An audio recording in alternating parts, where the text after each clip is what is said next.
Winter weather brings car accidents, slips, falls, frostbite, and hypothermia cases, a rise in ER visits to Centera Norfolk General Hospital.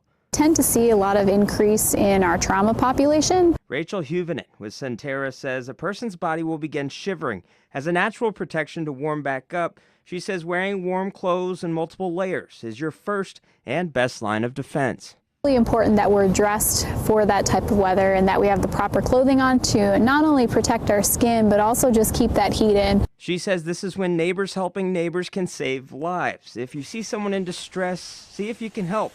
Adding people with chronic illness can see worse conditions brought on by the cold. Is altered, they're not speaking clearly, they look confused, not moving very quickly.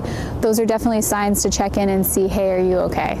A sales manager with a Virginia Beach sporting goods store says he's seen a large increase in people flocking to grab last-minute winter gear. Starting yesterday, we really saw a lot more people coming in.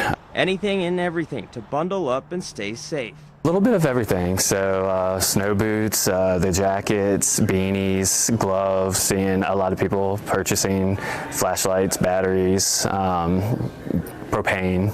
Hospital staff are prepared to stay overnight to make sure someone is there to help throughout the storm. Also, we're prepared if we feel that it's safer to shelter in place here this busy weekend.